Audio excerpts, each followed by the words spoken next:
It's still better than going to ITT Tech. I'm Justin.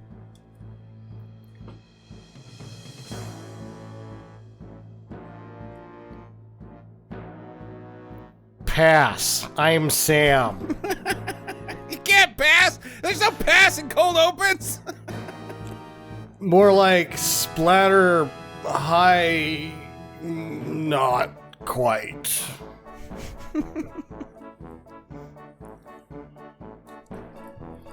Why did he wait 3 years to kill somebody? I'm Jackie, and this is Splatter University on Stinker Madness.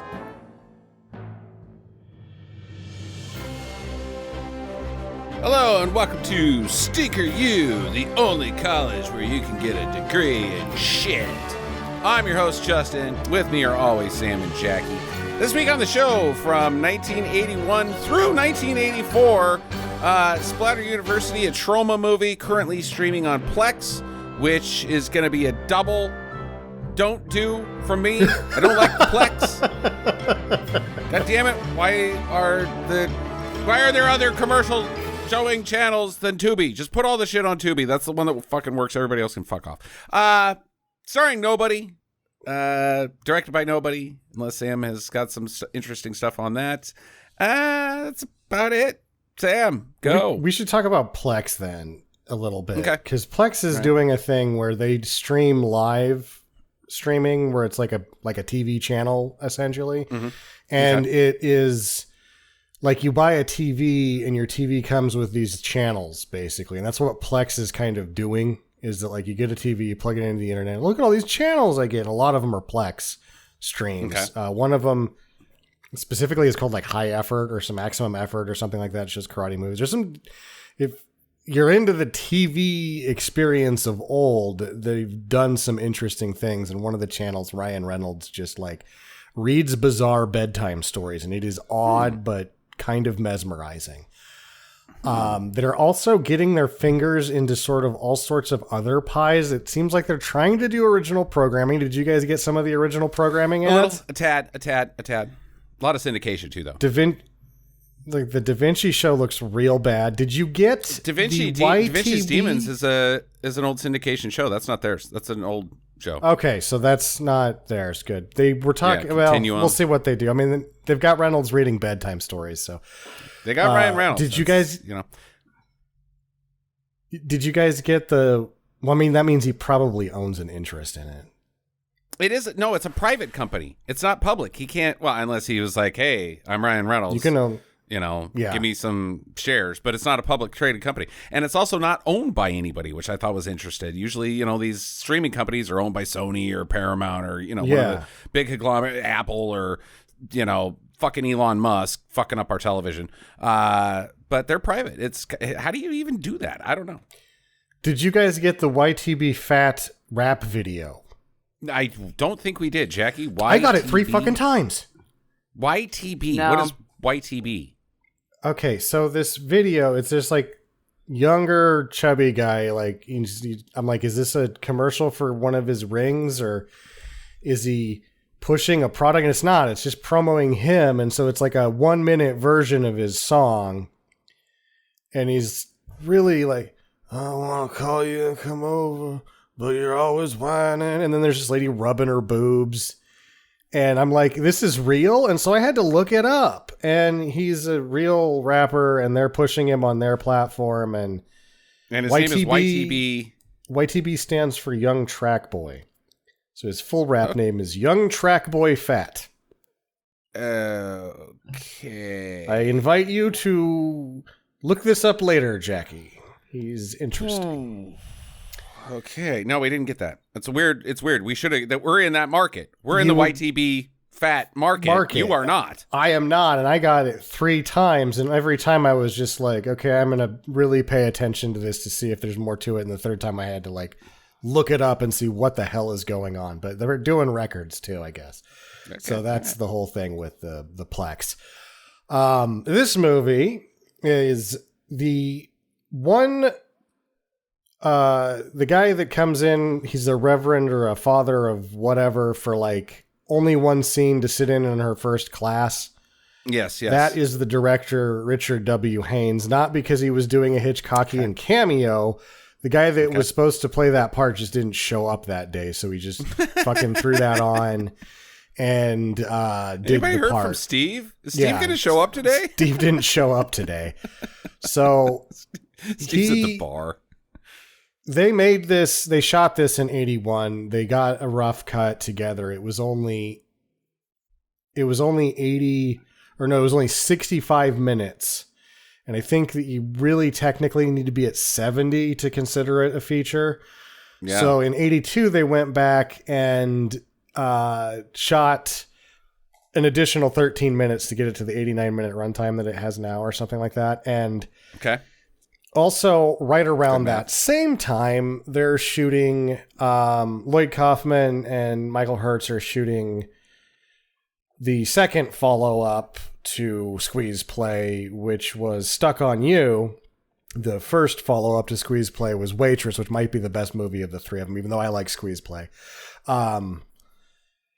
And he is the editor of Stuck on You, which is probably how he got in. It's weird how Troma gets a hold of these movies, but this one was probably due to the fact that this guy's editing. He's like, by the way, would you like to buy and distribute my movie? And they're like, okay. And so they don't release it though until 84. So they got Stuck on You edited and out, and then they shifted focus and released this movie afterwards. But Haynes would go on to direct one of the more strong Troma efforts that got pushed a lot during the late 90s and early 2000s. If you were doing the Troma catalog, or if a video store in your town had a little Troma section, one that got pushed a lot was Class of Nukem High.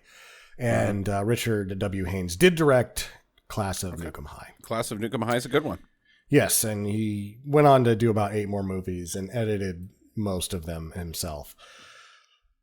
Forbes Riley, the star, quote unquote, of this, she would kick around for like 20 some odd years before sort of embracing her role as a fitness guru and inspirational life lesson person. And she has the Forbes Factor internet page now where you can learn how to be a better person. I guess she kind of claims that she can look at food the wrong way and get fat. So why not make a living out of it that way?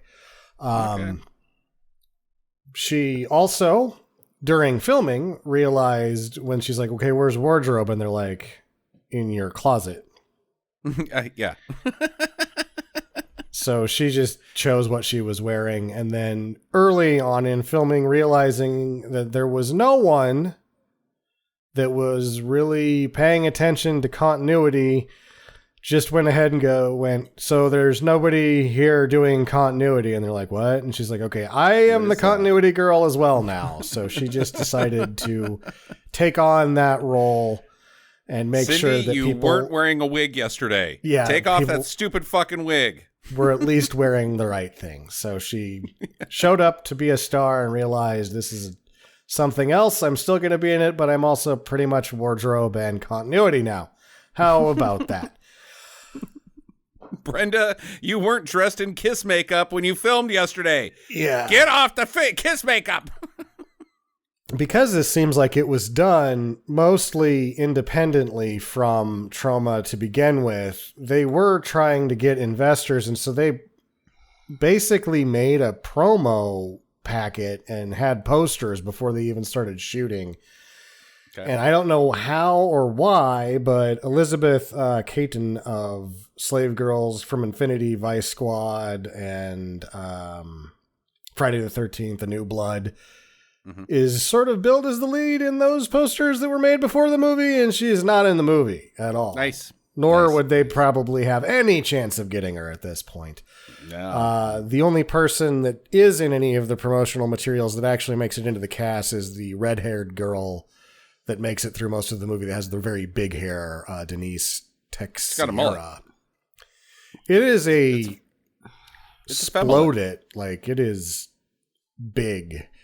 Yeah, it's a femmelet. It's a also, poofy they femmelet. have, anywhere you look at the cast list in this, They've got Big Jim Martin from Faith No More as playing Jimbo, and that is not fucking him. Okay. That is not fucking Jim Martin in no way, shape, or form, which sucks because I'm like, dude, is Jim Martin really in this? Because I'm a big fan of Big Jim Martin. We care a lot.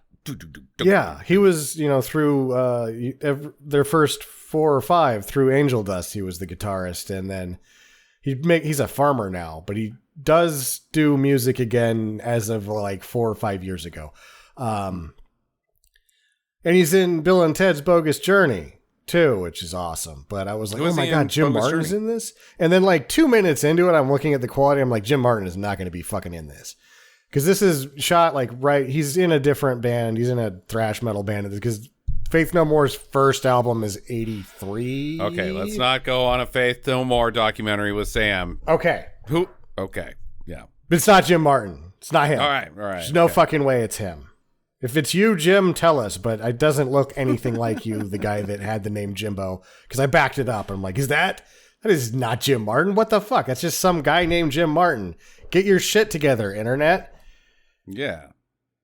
He's a Bay Area guy anyway, and this is a New York movie, so it just doesn't, none of it lines up. None of it, nah, stupid.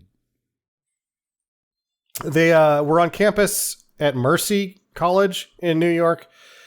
They were told that they had 2 weeks, but then it was cut down to a week that they were allowed to be there, and so they would just sleep at the university and shoot, 16 to 20 hours a day, and then just like take a nap and start shooting again. And I guess when they were told, no, you only have a week because the students are coming back, like that Monday morning, they were still cleaning up the fake blood as they're opening the school and just getting the fuck out of there is apparently the story. So nice. That is the lore behind Splatter U. Okay, that was exciting. I'm glad for us. Feel better about life now that I know those deets. What else do you want? I mean, this thing is obscure. Less of that. Jim Martin's not in it. That's the most exciting thing that we've got here. Jackie is she's gone to shopping on Amazon during all that. If you're doing, you know what? It's not Sam's fault, Jackie. This is your fault. This is your movie. You picked it last night after picking 2 others that weren't streaming, and one of them being a completely misinterpreted movie that we would have been like, what the fuck are we doing? You got to put more effort into the beginning of the week. Like when it's your week, start on Monday. Start watching shows and movies and be like, I got one finally, and make sure it's not on fucking Plex. Yeah. Plex is really like way to like make it worse than Crackle, huh? Yeah. Make this movie more draggy as shit when you just got fucking 8 minutes of commercials every 20 minutes. Also, if you're going to get sidetracked and like start zoning out and searching shit on the internet, you should be searching YTB fat of anything right now. That's what you should be doing. I did looking him up. I have seen this guy come up on my feed, like when I go to the home screen on my TV. Mm-hmm. And I'm getting ready to go in and like, select Netflix or whatever. Okay. And he'll come up, and I've actually watched this guy rapping, and I was like, what the shit is this? I thought it was I honestly thought that it was for some kind of reality show, like like one of those, So You Think You Can Dance or whatever, right? Sure, yeah. And then I was like, no. The second time I saw it, I was like, no, that's just some guy singing. And what the fuck? Who is that? And I'm like, no, you know what? No, I'm not going to get sucked in fucking evil TV. I'm not going to look this guy up. So but you then guys... as soon as Sam brought it up, I looked it up and I'm like, that's the guy from the commercials that I've been seeing on my TV. So you guys have a Plex integrated television as well, apparently. I guess so. I would ask Jackie if he's got bars, but she is the last person on earth I would ask for a good opinion on a rap artist.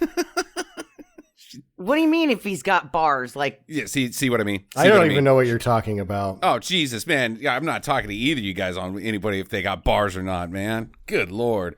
Is this the whitest show you know?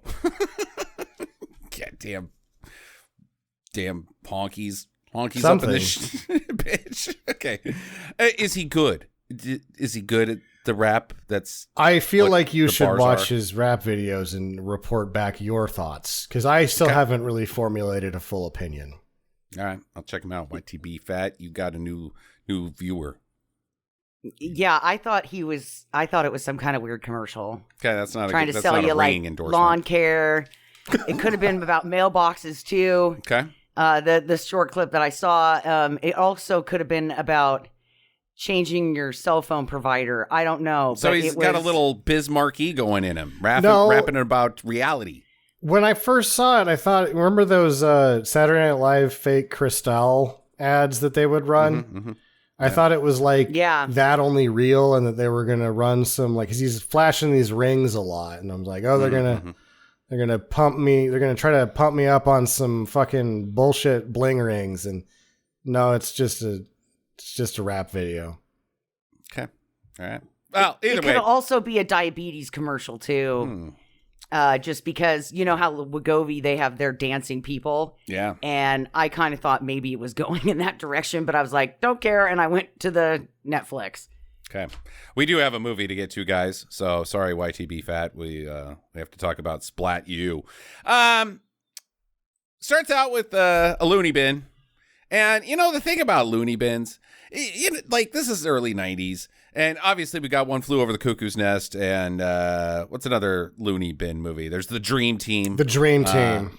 Wasn't there, like, another really powerful loony bin movie from that era that, like, oh, God, the loony bins are, you know, these people are people, not just throwaways of society. I thought there was something else from that. Doesn't Baron Munchausen have a little bit of a loony bin element to it? Yeah, maybe. But what I fucking hate is how this era, because this movie already pissed me off right now, and it's not the movie's fault, it's just the time and the era. But any time from this era, you go to a loony bin, and you got people like, okay, I don't know, just act crazy.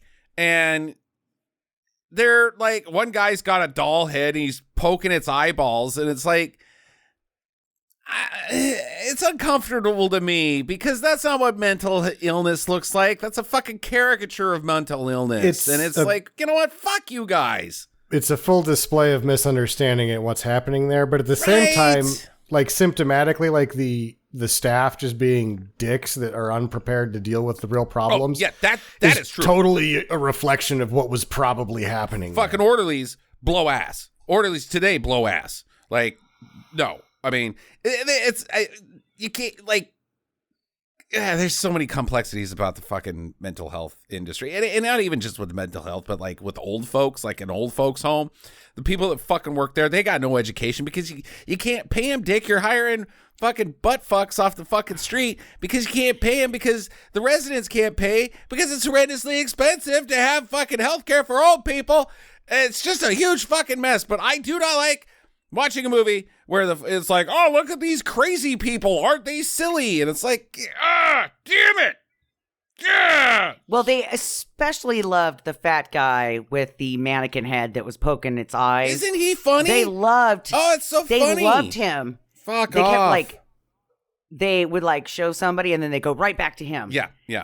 Like, this is the star of the loony bin, guys. Yeah. This is what it really looks like. Fucking crazies. They're so kooky. They're so, it's funny, right? No, fuck off. Okay, that's my soapbox on mental health. Anyways, they got a guy there. His name is William Graham. He has gone missing. We don't know much about William Graham other than he's schizophrenic, and he's missing. And so the orderlies go look for him. They're wandering around, and this dude's like, hey, are you in here, Graham? Hey, what are you doing in that room? What you doing with that knife? What you doing with that knife in my penis? Oh, no. He's so in the dick. Where are you at on this? I would feel like you're not really goopy. I was surprised that you picked a splatter movie, Jackie. But when it greets you with a cock stabbing in the first 10 minutes, where are you at on that? I was like, fuck yeah, I picked a gem. This is a cock stabbing movie. I'm like, Justin, this is going to be fucking off the charts. This is going to be so fucking rad. And yes, I totally picked this movie based off the fact that it's Halloween and that it was a gory horror movie. And I was like, I did it. I finally found a gem in the rough. And these two are going to eat shit. Like, yeah, it starts off with a dick stabbing. Like, these two are going to be so excited. I mean, Sam's got to be watching this and he's got to be like, oh my God, a dick stabbing. Yeah, I thought, yes. The whole finally. time while I was sitting next to Jackie on the couch, I was thinking about that penalty that you get in the NFL now, that if you dunk the football over the field goal, it's a penalty for unsportsmanlike conduct. That's what I was thinking of while Jackie was celebrating and dancing around that she'd picked a good movie. I was like, I think you're spiking the football a little early here. Yeah, so you were doing a football dance over the dick stab. That's good. Unsportsmanlike conduct. I threw a flag on her. And, like in a few minutes of nothing happening after this, somebody gets stabbed in the boob, and I'm like, oh my God, are they just going to stab people in private parts through this movie? Because that would be pretty awesome if that's what happened. Your chaunch is getting decimated here pretty soon. Sam, I thought the same thing when the boob stab happened. 3 years later, mind you. Okay, can we get to the 3 years later? Jesus. All right, so Graham takes this guy's bloody dick clothes. Yep. And disguises himself as an orderly who has just been stabbed in the cock. There is blood everywhere in the cock region, but also all over his legs. Yeah. There is no way. His shoes. It's a bloody fucking cock mess. Yep. Yeah. And then his excuse is, I just started my period. Right. Yeah. Oh, man. Rough one. Know what I mean, dudes? These periods these days. Woo-hoo-hoo. Graham, that's you, isn't it? Damn it. Yep.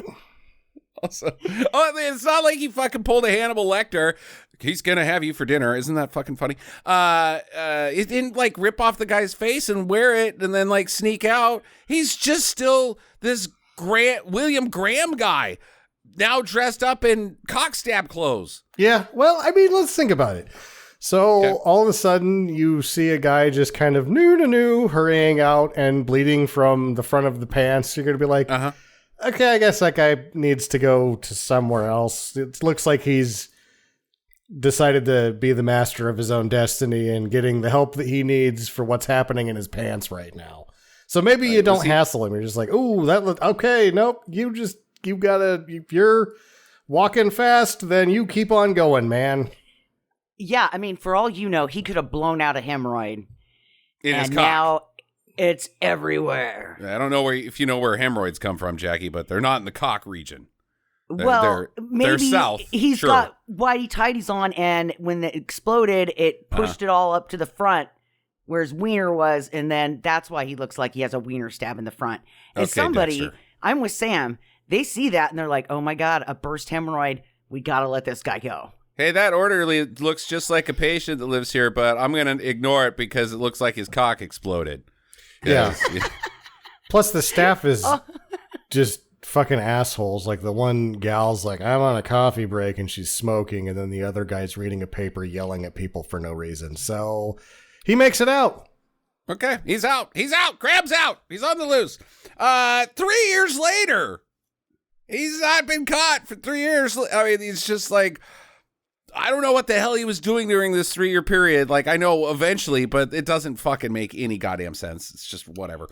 So I'm going to burn my question that I asked at the beginning of the show. Mm-hmm. Why did he wait 3 years to start killing people? Okay, well, can't you wait till the end of the show? Let's piece that together later, because we don't even know if this guy's in the movie again yet, Jackie. We're at this college. It's a Saint... I don't know. It's College of Jesus, right? Triziazian. Yeah. Trizian. Yeah, okay, whatever. It's not a real place. It's not a real college. But if you're... Yeah, because Stanford wasn't going to be like, yeah, put our name on front of that. Well, yeah, but that's fine. My question is, are these, like, real?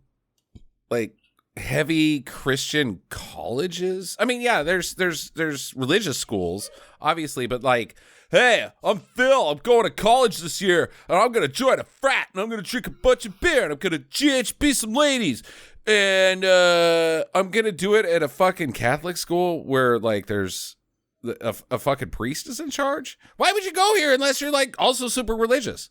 Well, I mean, I'll be honest with you, like the beer guys, there's a couple of them that are in school, like Tony's in school, Jimbo's in school, but some of these other guys just look like fucking townies that like Budweiser.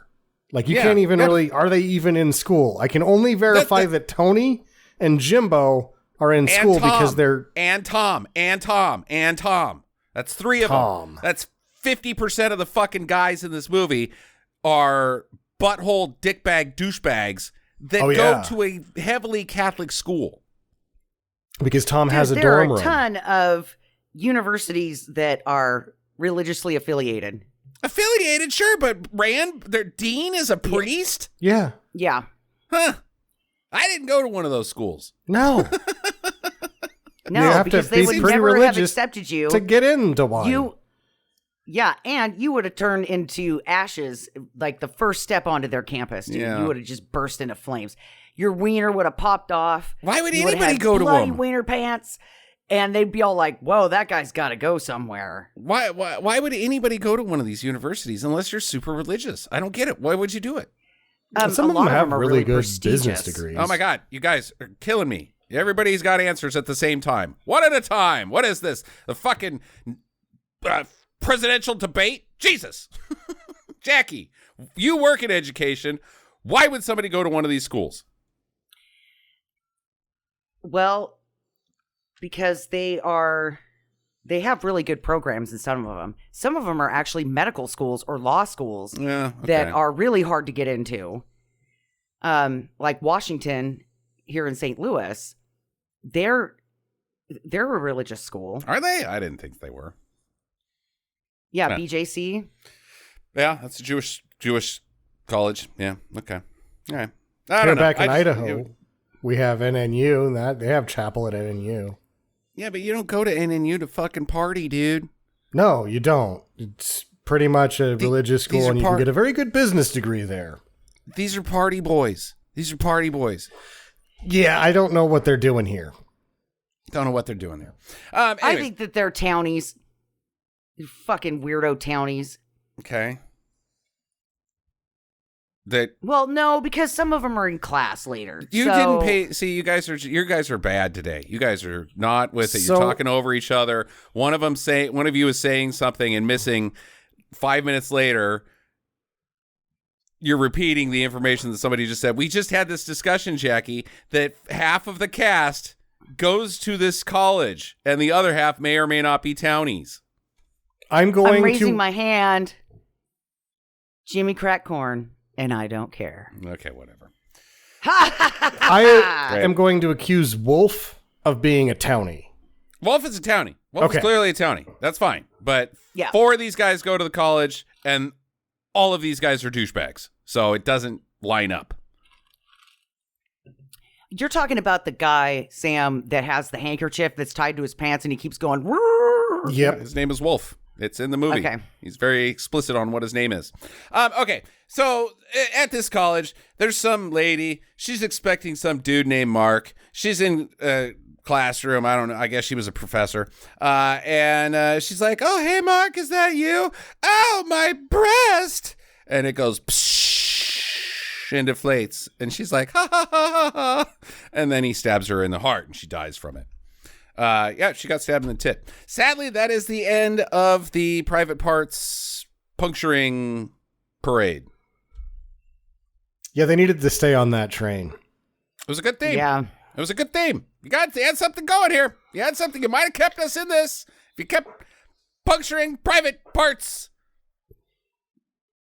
But instead, you just got real boring. Yeah, because now what you're doing is you're setting up the viewer that's like, okay, we've got a wiener stab. We've got a booby stab. You've now made them expect a butthole stab. Yeah. Yep. Or even just, let's get it all. Let's get both butt cheeks Yeah, I'm fine with individual stabbings, one, the right butt cheek and then the left butt cheek on somebody else, and then the pooper for the last person. Work it, There's Get places that to whole go. There's there's many more erogenous zones that can be stabbed or just private parts. And they've been neglected by the stabbing of the rest of this film. Yeah, the elbow, right here, the elbow crease. That's a hot spot, Get them right there. You ever put your penis in an elbow crease, Sam? No, I haven't. I've heard about the armpit thing. You do the armpit thing. I call it the old the plumbing equipment special. It's the elbow joint. Okay. Giving them the old Arm & Hammer. Yeah, the Home Depot delivery. That's what I call it. If I'm making up jokes on the spot. Lots of places you can stab people that are a little double entendre-esque. But no, they just go back to normal fucking Son of Sam bullshit. Well, let's be honest. What they really do is go for like a really long minute count before anybody gets killed again. They got to get that movie from 65 minutes to 89 minutes. So they filled it with nothing. Dead air. No, that's not true. We get to see all these nutsacks that I'm like, can't wait for that guy to die. And most of them don't. Most of them don't. Wolf doesn't die. And I'm like, what the fuck, man? At no point is a man killed in this movie. None. So they just... That's not true. The very first guy. Yeah. But there wasn't a motive for that. That was just an escape attempt. So like the rest of the movie primarily is just Phil is not relevant. Like, hey, did you hear about that lady died? Yeah, pretty cool. Let's go get beers, dude. Woo! And then they go get fucking beers, and then they talk about their beers. And that's the fucking scene. The third best thing that happens in this movie happens in this scene, though. Because I had to back this up, too.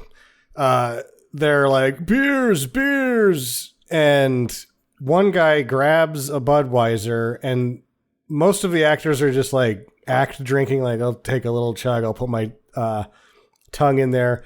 There's one guy that's an extra that just like pounds this Budweiser and then gets it in the wrong pipe and just about horks. I missed it. Great. He's like, yeah, beer. He's like, oh god. I'm like, oh, buddy. I missed that. The third, I think if I'm competing with you on third greatest, maybe this is the fourth greatest. The next title card we get is next semester, yesterday. What? What does that fucking mean? Is it yesterday's next? Okay, so school started on January 20th, so this is January 19th. Is that what you mean by next semester, yesterday? 2 days. I have no idea what next semester, yesterday is. 2 days before the day after tomorrow. Right. Wait, that's today. No idea what next semester yesterday means. That doesn't make any fucking sense because it can't be both. Well, next semester, but yesterday. Wait, yesterday of the next semester day that we're supposed to be at? Or like yesterday was the next semester? I don't fucking know. Later would have worked just fine here, guys. Or nothing. Or nothing. We got our protagonist come into the movie finally. Her name is Parker. I don't care what her first name is. Julia, yeah, that's right, Julia Parker. She's a replacement teacher for dead titty lady, and she comes to work and she meets with the dean of the school. His name is Father Jensen. He's got some condition that is placed him into a wheelchair. He no longer has the use of his legs, and he's not very good at hiring people, because my fifth favorite thing about this movie is he says, so, do you have any teaching experience? And she's like, nope, this would be my first time. And he's like, okay, well, I've reviewed your application. You did? Yeah. You just ask her if she's ever fucking teached before. She's applying for a teaching job. I'm assuming that would have came up in the application. Prior Not to mention that experience. this is a pretty low standard, right? Because she's only got a bachelor's degree. So she's not qualified to teach Sure she can. at the college level. No, she's not. A bunch they of my don't- teachers only had bachelors. What are you talking about? With the amount of priests that they have in this university, they probably shouldn't be teaching sociology at all. Probably not. Probably not. Yeah. But it is interesting that they did choose the sociology department to start killing people. You know, it was like, nope, you're screwing up my theology. Time for you to die. Hey, little spoiler, huh? So he tells her about the murder. He's like, you heard about the lady before you? No. Okay, well, she got murdered.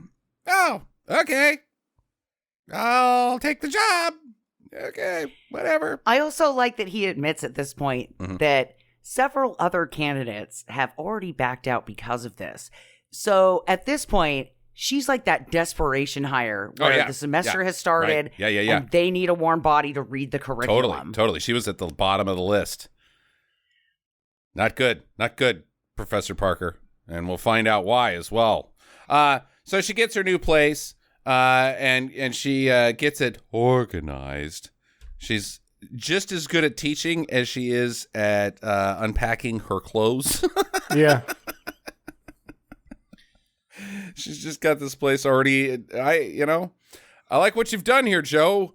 Shabby. Yeah. I mean, all of her belongings we'll later find out fit in the trunk of either a Cutlass or an 88. I couldn't tell which car that was. It's an Oldsmobile of some sort. Mm-hmm. I liked that car quite a bit. I thought it was pretty bitchin'. We find out back with the douchebags that we got a gal named Catherine. She's late on her period. She's Tom's girlfriend. Or Tony, I don't know, one of the dude's girlfriends. He's a douchebag, so there's some pregnancy. There's like a little tinge of Dirty Dancing in this movie that we'll get to eventually, but the reason I bring up this pregnancy is because there's a little tinge of Dirty Dancing in this film. Let's see here. Got some other dipshits. They're smoking weed in a stairwell. Don't care about that. Professor Parker, she starts class, but then she's interrupted by Father Perkins, the director, who comes in. He's like, no, I'm just going to observe your first day. She's like, oh, okay, no problem. I've got an exciting curriculum for today. Class, let's read the text and then compare it to a current event that you think is important. And some guy's like, repealing abortion. And she's like, God damn it, not that one. Yeah. Still on that one? Oh. Huh. Okay. But Maybe also, tomorrow. she doesn't really have a very good game plan. She's basically like, what do you guys want to talk about? Oh, yeah, she's a terrible teacher. Yeah. And then Like, this is the easiest A. we're already falling into where the filmmakers have made this college a high school because the kids don't care. Right. It's like, oh, we just got to make it through. It's like, no, it's fucking college. You don't fucking care. Don't go. Right. Right? You You're don't have fucking to show paying up. for this, asshole. Yeah, right. My favorite, though, is when she stands up and goes to start off the class with the expectation of maybe you'll come to class sometimes, occasionally. But really, this class is going to be graded on a midterm, a paper, and a final. So if you show up, you show up. Great. But make sure that those three things get turned in. Fuck. I Like, love one-on-one classes. That is like the laziest asshole, like, teacher in the world. And I'm not going to lie. I had a couple of those, and I loved them. Oh, I had a couple. I had many. I aimed for those classes on the fucking freshman, sophomore bullshit that I didn't really care about, like fucking criminal justice 101. Fuck, I aimed at that shit. Art, the introduction to theater. Actually, I went to that class. That was pretty good. But other bullshit ones like that, business communications. Fuck. Yeah. I'm not even showing up. You can just look at the So what do you syllabus think- and be like, oh, so I just have to read this part of the book for this test, this part of the book for this test, and there's a final. Some of the I am times not you can just coming read here. the syllabus. Just the syllabus was enough to get you a passing grade in those classes. I'm easy. What what I want to know is why the university didn't just pass all of these kids the last semester, because they say Yes. that they're retaking the class, Right. Because their stupid bitch teacher died. But What a fucking bastard. Justin had this happen. I had this happen. They don't make you take it again. You just pass. You don't get it. You don't get an A graded. You get a S, I think is what you get. You get a C, a complete. Yeah, complete, but it's not a C. It's a completion like or ABC. whatever. Yeah, it's a mark that says, yeah, you did this class and you get the credits, but which is good because I wouldn't have passed that fucking calculus class at all. But my fucking teacher died of a stroke, I think. Oh my God, how horrible. Yeah, it's sad. I don't have too much attachment because after about like 3 weeks of calculus, I was like, fuck, I'm not passing calculus. So I stopped going to calculus. So I barely knew this guy. I had no like real time spent with him. So when I got the notification that he was dead, I was like, huh, I don't know how. Well, that's a bummer. Dang it. Oh, that poor man. God rest his soul. Yeah. But no, especially if your fucking teacher gets stabbed in the classroom that you're currently in, you're done. Like, here's your degree. It's not even the class. Here's your fucking degree, buddy. Yeah, good job. A whole movie called Dead Man on Campus about them trying to kill a guy so they can pass something or another. Like if there's an abnormal death in a classroom situation, then everybody gets dismissed and they get a completion for the course, but not a letter grade. Yeah, if your teacher gets fucking stabbed in the room that you're in, it's not just a letter grade. I think that they're like, yeah, you're done going to school here. Like think about the roommates from the U of I thing. How are you going to make them to ever go to class again? How are you ever going to make those two people that lived in that house that survived the fucking knives go back to class? You can't. It's inhumane. Give them the fucking degree. Unless they did it. Unless they did. Oh my God. But it's not a BA. Give them a BS, the Bachelor of Science. Yeah, give them yeah. Okay. All right. So, so Father Park, this whole abortion thing gets brought up and she's like, oh shit. God damn it, you little bastard. You did that on purpose. And Father Perkins is like, look, I want to see, Father Jensen's going to want to talk to you after school. And she's like, fuck it, God damn it. That's a woman's right. She goes in and she's like, why do we teach sociology at this highly religious institution? Right. It's my first day, but I have questions. Yeah, so she gets in trouble for freelancing, and I'm assuming for the abortion thing. And she notices Father Jensen's knee is shaking. Is that a clue? And the whole time I was thinking, yeah, it's a clue that it's a fucking red herring. It's clearly the Father Perkins guy. That's going to be the murderer. That's who Jackie and I were on immediately, was the fucking director. Like, yep, it's him. Even though he does he had bell guys. one scene and then fucks off for the rest of the movie. Never in the movie ever again. Probably, I mean, if there was more of Father Perkins, they probably just wrote it out because it was like, well, nobody's going to show up and do this, and I have to make this movie, so we'll put me in one scene. Yeah. We go through the douchebags again here. There's like some tawdry stuff between Tony and Denise, and Doreen is going to catch them, and who cares? Who gives a shit? More scenes of buttholes being buttholes. That's my note. They have some very watered down beer. Did you notice how white and clear that beer was? It looked like Coors Light. If I'm going to cast stones at a beer for not being really beer. Doreen, she's like, I fucking hate this bar, and I hate you guys, and this beer sucks, so I'm out of here. So she goes and walks over to her car, and it won't start. But so Tony, beyond being just a general douchebag, apparently is also the campus drug dealer. Okay. But when he orders the beer, he says, "Hey, beer tender, beer action." which I totally want to do now. I want to do that now. No, it's going to go bad. Beer action. You got to know the bartender. You can't do this in some random place. Oh yeah, no. If it was like, I mean, you should try. You should try it at a random place because they're going to be like, "Fuck you." Also, what kind of beer, dickhead? All right, beer action. Beer tender. Beer action. You just get fucking donked in the side of a head by a fucking silver bullet. Oh, yeah, concussion. Perfect response. Thank you. Okay, so Doreen, she's out in her car and it won't fucking start. And so the killer, he fucking, I guess he scalps her? Because that's the only way she can die from this. He just cuts her in the forehead, and then you don't die from being cut in the forehead. No. Yeah, but later when we see her body, she's also had her throat cut. Oh, okay. So he's double dipping.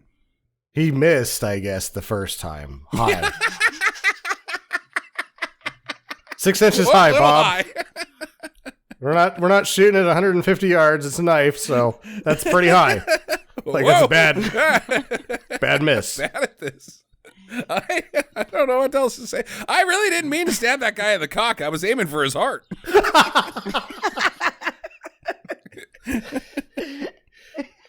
I'll never make it as a beer tender throwing beers because I'll fucking hit myself. I am bad. Yeah, so he cuts her forehead up like a fucking wrestler. Then he steals her car. Yeah. Fucking drives off in it. Like fucking Mike Myers. I guess so that they aren't like, hey, Doreen's car's still here. Oh, come on. These shitbags would not even know. Why did he steal her car? Just to get out of there? I don't know. I mean, that was peculiar. I also thought when she was walking up to the car before she got stabbed, and front and center in the shot, the focus point wasn't the car, wasn't her. It was a dumpster that had consumer written on it. Yeah, right? Yeah. The consumer Is it the same dumpster she gets thrown in? I think so. Yeah, okay. Yeah. Foreshadowing. Because the next scene when they all come out of the bar, right? Mm-hmm. And they've got ginger ales, which were supposed to be beers. Right.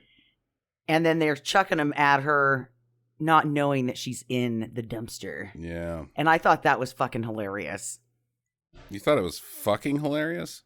Yeah, because one, you know that there was a conversation where she's like, I am not fucking laying in that dumpster. And they're like, look, we'll put a wooden crate down and you won't even have to touch anything. Mm-hmm. And she's like, no, fuck off. And then they coax her in there, and they're like, action! And then she gets hit with her first beer can. And she's like, you motherfuckers! Cut!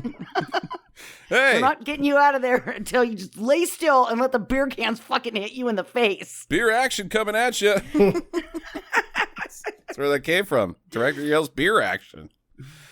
Okay, so Professor Parker, she's now dating the dude from earlier in the movie named Mark, who wasn't in the movie earlier, but his name was. She's going out on dates with him. He's kind of a smarmy douchebag, but he's the least smarmy douchebag in this movie. And there's also some suspicion about the previous murder, because she's like, oh, did you hear about that lady who got murdered? Did you know her? And he's like, no. Next topic. Mm-hmm. Okay, fine, Jesus. They're also really bad at dating. Every time they talk about going on a date, she's like, can I see you later? Nah, I'm busy. How about this weekend? We'll see. Are you guys dating? I don't know if you've ever dated somebody, Sam. That's exactly how it goes. And maybe that's what happens when you date them versus they just like show up and don't leave for 2 years. Yeah, that's how that goes. I also want to know, like, she tries to sleep with him like several times. Yeah. And after he knocks, and then like after they go to the movies and she's like, let's go back to your place. And he's like, no, I have something to do. And that's when she starts being like, we'll see. I mean, he's not giving up any D. He could be something she doesn't want. Like he could have ED. Or be a serial killer. Be a serial killer. That's where the movie is taking it, Jackie. That's why he's acting like this, so that she has suspicion that he's not who he says he is. I would immediately go to irritable bowel syndrome because he just had popcorn at the theater. And he's like, no, you could not come back to my house. I'm going to have the popcorn poopies. And this date is over. I got to get to a toilet. Okay. Well, maybe that's why she goes home and she gets her mail from her landlady. And inside the mail is a bunch of religious texts. And that is the end of that plot development, because that never goes anywhere. I guess we just need to know Mrs. Bloom better as a character, because she's in 3 scenes where her name is said at least 4 times per scene. Right. Yeah, I love the landlady. She was one of my favorite characters. Oh, yeah, she was a... Did you lock the front door? You can never be too careful, a bunch of weirdos out there. Would you like some coffee? No, I'm just going to stand here awkwardly in front of your door that doesn't have a lock and then tell you to lock the door. Like, no doors in this movie had locks. I don't know if you guys noticed that, but not one of these doors had actual functioning locks. It's going to be a problem later. 3 weeks later, because we got to do that again. I don't know why it can't just be later. I guess nothing happened for 3 weeks in this movie. Again, movie watcher. Nothing has... I mean, nothing has changed. This Kathy lady, she tells her she's pregnant, fine, and there's a little dirty dancing implied here. But that's about it. Also, and, her best friend, Kathy's best friend, from previous scenes never makes it back into the movie. Because she's dead in a dumpster, Sam. No, that's not her. That's Doris. Doreen. That's not who I'm talking about. There's another curly-haired girl that's in the front that's like Wolf's girlfriend, or maybe not. She just never shows back up. She's just gone. She's never in the movie again. Yeah. Okay. Maybe she's with Steve, who didn't show up to be the priest. Yeah. They're hanging out. They go to the drive-in, and Kathy's like, so, Tom, you're a massive tool, and I don't know what I'm doing with you in this car, and it's hard for the viewer to have sympathy with me as a character for my situation as a unwed pregnant teen. Because I'm here with you, which means I make very poor life decisions. And so the audience is probably more angry with me than they are sympathetic and hope that this car explodes with both of us in it.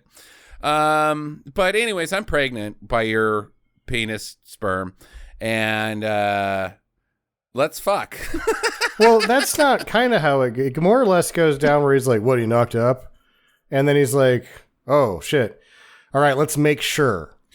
That makes me horny. And at first she was like, God, you're such an asshole. You're so insensitive. And then he's like, yeah, but I'm horny because you're pregnant. And she's like, I am too. You're right. Oh my God, we suck. We suck as people. We can't have any sort of interesting conflict. This car should explode. Well, at least they're not like, he's not just running out never to be returned. Maybe that happens later because he is kind of a douche. Tom sucks. Tom sucks as a character. Which, like, the whole time Jackie's thinking this guy needs to get stabbed, I'm with her. But you also need to have, like, a counterpart to that. Like, oh, God, that fucking poor woman, dude. It sucks that she's pregnant. But she's with him. She chooses to be with this tool bag. You can't feel sympathetic for her at all. No. Well, and here's the thing. As a lady, if a man turns to you and goes, do you have any money? You go, fuck you, and you go home. Actually, that's not a thing anymore, Jackie. That is, I was watching this thing on one of the morning shows, and the rate of women being comfortable with a man paying on the first date has declined to 50%. Wow. It used to be 85. Now it is 50%. And this is a poll of women. So don't be all like, oh, that's fucking wrong. Women are telling you that, you know what? I don't need a fucking man to take care of me, which I think is pretty fucking cool. More power to you, ladies. Well, is it that, or is it that the pool of men are just so fucking shit that you can't find one that can afford to take you That's to Starbucks. not what the question was. You totally ignored that. I knew that's how you're going to answer. It's the man's fault. No, the poll was, women, are you comfortable with a man paying on the first date? Only 50% of them said yes. That is their choice, not the man's. Reflects nothing on the man. That is what they want. Don't take that away from them. Are they at with Tom's exact behavior, which is paying with their money and then keeping the change for himself? I think about the numbers are hard on that one, but I'm going to say 70% say that's how you do it. Have you seen any of the polling in this country? It's all screwed up, Sam. Yeah, just for me personally, if a man ever turned to me and asked me for money, I would just look at him and be like, go fuck yourself. And I ask you for money every day. Like, literally every day. Yeah, but we share a bank account, idiot. Like, we've been married. We've been together for 16 years. So I'm just saying. I don't think you're the authority on this fucking topic, lady. Just oh my saying. God, whatever. I did have somebody actually once tell me that they left their wallet at home, mm-hmm. and I had to pay for Sonic. And I was so pissed that I would never talk to that person again. And we were at church together every Sunday, and I was friends with his sister. And she's like, I don't understand why you won't give him a second chance. I'm like, no dude goes on a date without their wallet. Look, the fake wallet thing, that's egregious. But your first red flag should have been, do you want to go on a date with me to Sonic? After church. Like, no, I'm good, bro. Sonic sucks. You're like, hey, church is done. Do you want to go to Sonic? And you don't have this alarm go off in your head that says, second base is 300 miles away. Right? Yeah, that should have been my first. That should have been my first encounter there, Sam. You're absolutely right. It's on you. I didn't even get my Sonic money's worth of like making out or anything. There's no such thing. There's no Sonic's. God. Okay, yeah, not the authority. I do like that commercial though, where the self-driving car backs up and picks up the lady after the guy says he forgot his wallet, and like she just dine and dashes on his ass. I'm like, yeah, fuck that guy. Starts talking about Bitcoin and shit. She's like, nope, I'm out. Okay, so Tom, he hears someone outside while he was trying to bang his pregnant girlfriend, and so he goes to check it out, and she's like, wait, hold on, I'll come out too. And so she goes out there and tries to find him, but she's killed. This time the killer actually gets her in the throat on the first try. Yeah. And so a pregnant woman was killed in this movie. Yes. Which is, and like, that's doing the dog kind of. It's maybe more uncommon than doing the dog. It's also fun because he drags her off, but then drags her back to the car. Then drags her back to the car. Right. And puts her in the front seat. And then Tom comes back and he's like, how come you're not going to get in the back seat? Fine, I'll just watch the movie. So what happens here? Does Tom watch the whole movie before he finally realizes? He fucking watched the movie with the dead body. God. That's what happened. Did he and Jackie drive? Was like, I bet he drove her home. Yes. And was like, God, you were rude to me the whole night, and just pushes her out on the way. Yeah. Never realizes that she's dead. That's totally what I thought happened. He's like, get out, bitch, and just pushes her. And then when he's driving home, he's like, wow, she didn't even bitch about how I kept her money. Maybe this is going to work out. Yeah, right. He's falling in love, and she's a dead body. Okay. So, Parker, she's told about Kathy, and she's like, oh, no, I have to call Mark. Oh, you can't call Mark. He's not home. Suspicion. He hasn't been home for hours. Your friend like calling, like, is this a phone tree type thing? And why is she calling Mark? I think that this friend has a thing for Mark. Oh, and she's just kind of jealous. Okay. You know, like, yeah.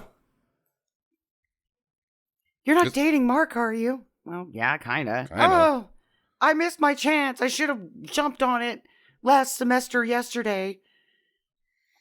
When my his next last note girlfriend is died. much filler ensues, and so we'll just skip over all that. But now Parker, she suspects Mark. She's like, oh, he wasn't at home. Maybe he's the murderer. And her friend's like, yeah, maybe he's a murderer. You should dump him so that he's all by himself with nobody to hold his hand like me. Let's go get him. So they go to his apartment, and Parker, she busts into his writing desk, and inside she finds a bunch of newspapers about the murders. Clue number 1, teen. This guy's obsessed with these murders. Mm-hmm. He's making a murder shrine, isn't he? He's got a basement with pictures of me and all the eyeballs are cut out, aren't they? Oh shit, here he comes. I gotta go. Mm-hmm. So she dodges him, does the old sneakaroo in the hallway, and gets outside, and he's like, hey, who got into my fucking reading material? I wasn't done reading the peanuts in this episode of, or this issue of the Times. Because he has no reason for these newspapers. It's fucking coincidence that he's storing newspapers, and they're all about murder, because that's what all the fucking newspapers are about, is murder. Front page of a New York paper every day for the 80s. Yeah, right. Like, he's just fucking reading about the fucking, the Oilers. Like, oh, man, whole write-up in this about fucking Warren Moon. No. Let's be realistic. He's looking at the obituaries, trying to see if there's a better apartment than what he has that has now become available. Yeah. It is New York. That is good strategy. Yeah, that's a good strategy on how to find a new place in New York. Top tip. But he sees her sneaking out into the car, and he's like, oh, man, dang it. She's going to know about my Warren Moon thing. Or she's going to know how to get an apartment and steal it from me. Mm-hmm. Back at school, she just goes back to work. And there's an odd smell coming down the hallway, and she does the Wolverine sniff down to a room where a crowd is gathered around. They're like, oh, we're waiting for the janitor to come back with the key so we can get in here and see what this terrible smell is. I bet you it's fucking like old mayonnaise or something. She's like, I got a key. And so she opens it up, and oh my God, it's the dead end friend. Yeah, it's the Mark-obsessed friend. Yeah. Oh no, I thought it was mayonnaise. But it was a dead body, and that doesn't smell like mayonnaise at all. It smells very distinct, and we all know what it smells like, and it's repulsive. But I thought, let's go in there and look with fellow college kids. Bad idea. Should have called the police when I smelled dead body. Mm-hmm. Yeah, and at this point, everybody at this college is getting a pass for the semester. Oh, yeah. You're traumatized. They're dead like, body? Just go home. Stabbed up? Not good. Like, where are the cops during this whole fucking movie? They don't. People keep dying and nothing happens. I mean, it's not a huge body count, but it's enough. It's enough for the cops to be like, yeah, we got a problem. Okay. All right. Dead body in the locker. Father Jansen, he comes to Parker. She's sitting on a bench, and she's like, I'm quitting. And he's like, yeah, well, I don't think you are, because I'm your boss, and I'll see you tomorrow. And she's like, no, that's not how that works. Yeah, whatever, lady. Better be to work, or you're fired. I'm quitting. Yeah, tell it to fucking HR, sister. Yeah, why don't you go home and rest and think about it? We'll see you tomorrow. Yeah, you're probably just on your rag or something, you stupid fucking bitch. In Father Jansen's defense, his poor administration may have to do with the fact that his office is a closet. Yeah, right? I'm the dean? Oh. Okay. So some other teacher... I guess she was screwing one of the priests or something. I don't know. Jackie said. She goes to take a pee-pee, and in comes the killer and stabs her in the tummy. And eventually, I guess he did the whole Braveheart thing because her guts are all spilled out all over the bathroom stall later. So she's dead. Parker, she packs up her crap just as poorly as she unpacked it at the beginning of the movie. She can't get it back in the car, even though she's got a huge back seat. She refuses to put anything anywhere but the trunk, and it doesn't fit. Did we miss the part where she called him Mork for an entire scene? Oh, I don't remember that at all. When they were at the bleachers of like the football field or something, doing poor dating, where she's only moderately suspicious of him at that point, she called him Mork like 3 times instead of Mark. Oh, hey, Mork, how's your sex life? And I was like, I hadn't really been paying attention to Mark all that much because I was like, oh wait, is his name Mark Hamill? And then I didn't pay attention to him enough that I was like, is it Mark or Mork? What is this guy's name? Mark, I think we're getting really close, and I want to see more of you. And he's like, oh, nanu. That's my terrible Robin Williams with a frog in my throat. That's a really good Robin Williams with a frog in my throat impression. You try doing that. So Denise, she's the redhead mullet lady. Sure. She tells Tony to come over and pork her, but then Because she gets stabbed in the tongue. Because she just porked one of the fathers. Father bangs a lot. Yeah, father bangs a lot. But she opens up the door, or she opens up her closet door. She hears a little sound, and the fucking killer is like in behind her clothes and just like sticks the knife out, like, and she's like, ah! And then he stabs her in the mouth. In the mouth, which is kind of fun. It's fucking terrible. Oh my God, it looks so stupid.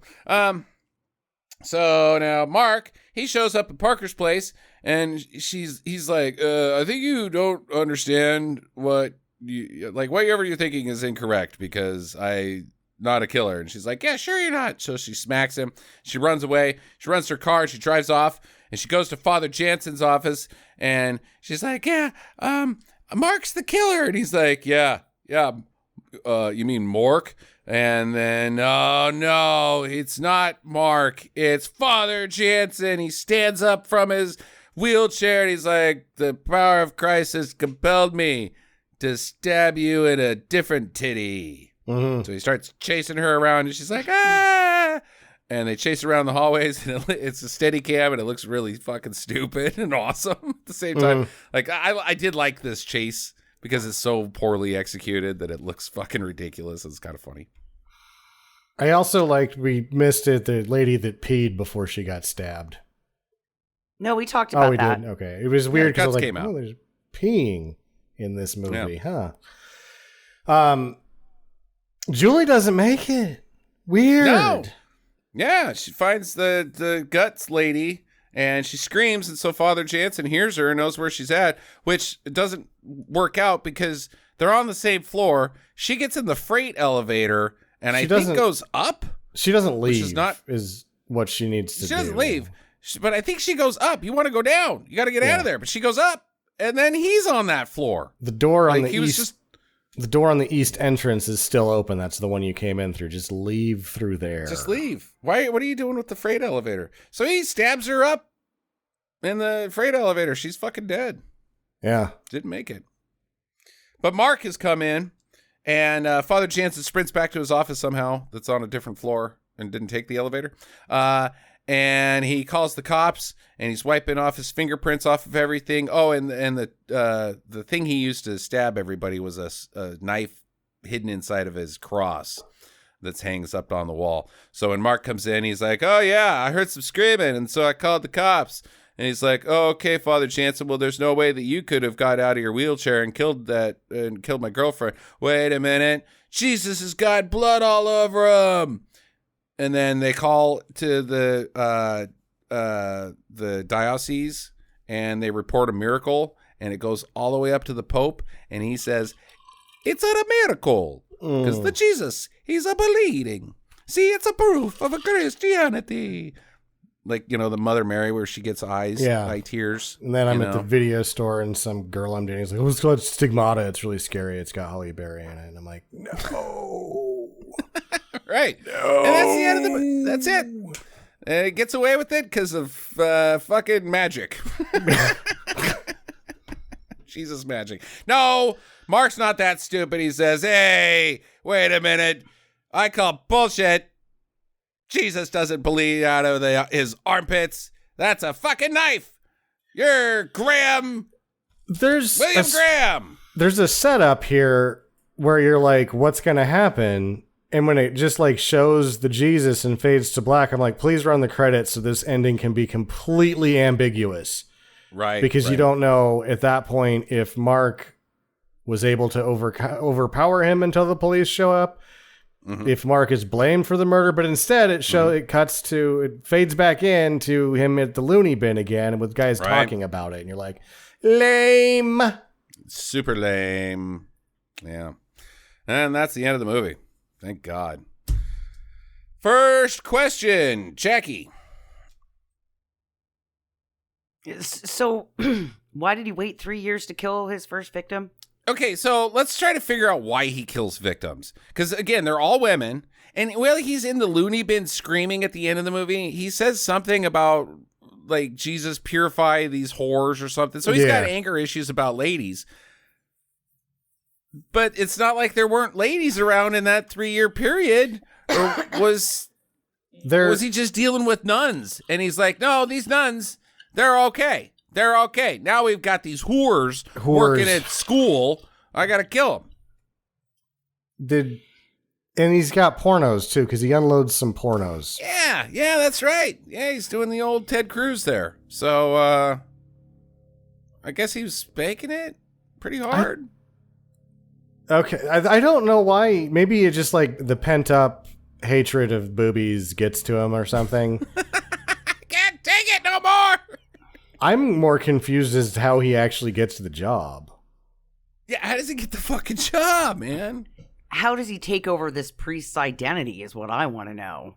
Well, okay, so I don't know about you guys here on this school board, but we've got people with pretty good experience, some Caltech people applying for this job. I like that guy that's dressed like an orderly with the cock stab wound pants. I like him.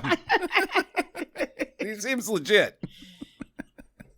No, it doesn't make a goddamn sense. Well, I've looked over your application, and it seems that you're a fucking psychopath. So, you're in. Or best case scenario, there's never any prior record of you existing in this world, Father Jansen. Like we do have databases here in the Catholic religion. Like, I mean, believe it or not, we're actually pretty big note takers. Like we have things called tombs, like a whole section of the Vatican about our history and everybody involved with it. So, you're not a real priest. We know. Yeah. Check it out. He shows up and he's like, I'm the Pope's cousin. And they're like, what? He's like, yeah, the paperwork's out of order though, so don't worry about that. Yeah, don't worry about it. Okay, you're hired, Father Jansen. I'm the Pope's cousin, Jeff. Mm-hmm. Jeff Steve. What's your last name? Jeff Steve Pope Jansen. Yep.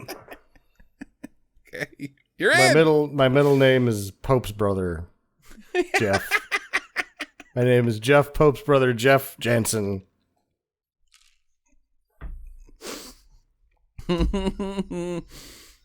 My question is, if this movie had been written in a manner that made it 89 minutes from the start, could it have been saved? If this movie was 26 minutes long, it would be partially entertaining. Okay, so not more content, even thought out content, less content. They didn't have the money, I don't think, to do more interesting murders. They couldn't get more people because they ran out of the people they had, right? Mm-hmm, mm-hmm. What would they do other than stab people in the privates to make this fun is the real question, and I think the answer is nothing. Okay, all right. It did. IMDb does have this listed as an estimated box office $25,000. I don't know where they got that number, but it's super budget. Even in 1981, $25,000 is nothing. But other slashers make it to 89 minutes. It is done. they make it to 90 minutes with having a full cast and script. That's the problem with writing something more to add to it, is that you're already having trouble with your resources. You've been cut to 1 week at the college. You can't get people to show up. So from a logistics standpoint, there's nothing that they could do to make it any better, because they're damned brilliant for having got it done in the fucking first place. It's true. This would have been a hard one to get done. Period. Okay.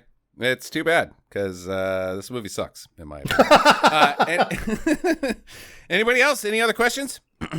What's it like? Who the fuck is Mark? Who the fuck are you, Mark? Does he work Is he there? even Catholic? I don't have any evidence that Mark works there. I don't have evidence of who the fuck Mark is. Whoa, Mark Hammond? That's what everyone says, and you're like, but who is Mark Hammond? Why is Mark Hammond in this movie? I think he's just some dude that hangs around college campuses looking to score. With the teachers. Odd angle, Mark. I like your style, though. Yeah. You see what you're doing here. Okay. It's like that tactic, Sam, where Beautiful Mind, where a bunch of ladies come in, dudes are sitting at the bar, and they're like, and one of them's really hot, and Beautiful Mind guy, Russell Crowe's like, don't talk to the hot one. If we all take one of the not as hot ladies, we're all getting lucky tonight. But if we all go for the hot one, none of us are. It's like that. Don't go for the co-eds that everybody else is going after, Sam. Go for those teachers. Yeah. Mark. Postgrads, hot stuff. Mark knows his game. Bringing sexy back, Mark. He's walking the Bill Belichick with some swagger. He's the Bill Belichick of banging grad students. little dump off passes will get you into the end zone every time. Okay. All right, final recommendations. Me, I can't tell anybody to do that. I was almost there, like, oh, this would be an okay bad movie Sunday slasher for people that like slashers. I can't give it to them. The people that like slashers aren't going to like this. It's just too fucking dull and boring and has way too much filler just to stretch it to the time. It's not even plot relevant filler. It's just time stretch. And I didn't like it in the least. It's a don't for me. Sam. It's a don't for me, despite having a cock stabbing, a boob stabbing, and a man yell, "Beer man, beer action." How do you do that? You got to get something else going on in here. But yes, I was able to do all of my research while it was on because there was nothing happening in the movie. Nothing. That was dull. Jackie. Watch just until after the boob stabbing, and then go ahead and turn it off. It was boring. I apologize. I thought I had a winner. Yep, you spiked the football too early. I spiked the football, and no, it was not a winner. It was so fucking boring after the boob stab. I couldn't. No. Yep. You thought just you were don't worry about this one. You thought you were the Detroit Lions in the NFC playoff, and you were going to the fucking Super Bowl, and then all of a sudden Tampa Bay comes back and it wasn't Tampa Bay. Who fucking beat Detroit last year? I can't remember. Fuck those guys, whoever they were. Yeah. So you spiked the football too early. Don't do that. It was just Peyton Manning stab. In the Monday Night Miracle. Tampa Bay was eating oranges, patting themselves on the back, up by yeah, that's right. 28, 30 points, something like that. No one can outscore us. Well, no one but Peyton Manning, you motherfuckers. Yeah, it's unfortunate, Jackie. I feel bad for you. You don't owe us apology. No. This movie owes you an apology. Next week on the show, it's my pick, and we are going with something you guys have all heard of. I don't know if any of you have seen it. I've never seen it, but this movie was a big deal, starring William Baldwin and Cindy Crawford in Fair Game, baby. Oh, I've heard of this, yes. I never saw it. We're not going to do Spooktober then? No, I'm doing Fair Game. Okay, fine. Oh, fine. Or maybe I'll do Halloween. But Fair Game is coming out. is coming up. Maybe we'll do that for Nonsensical I'll November. do a I don't even know if Spooktober one if you. I mean, it's fine. We've got another week of. Do we have 1 or 2 more weeks of Spooktober? You're right. If I don't do a Spooktober pick, I won't get one. That's a real bummer. How about what's the first Power? Nope. Oh, that's boring show. as fuck. Okay. Barbed Wire? No, that's spooky. Yeah, I don't know. Oh, I know what's scary. This one, Kindergarten Cop 2. That'll give everybody nightmares. No! How about Hobgoblins? We haven't done Hobgoblins yet. Okay. If it's streaming, it's on Tubi. Okay, next week's movie, not fair game. Damn it! Spoiler alert. It's Hobgoblins. And after that, 3 weeks after that, it'll be fair game. Yeah, it'll be fair game for sure. Okay, have a great week, guys. Get to the chopper.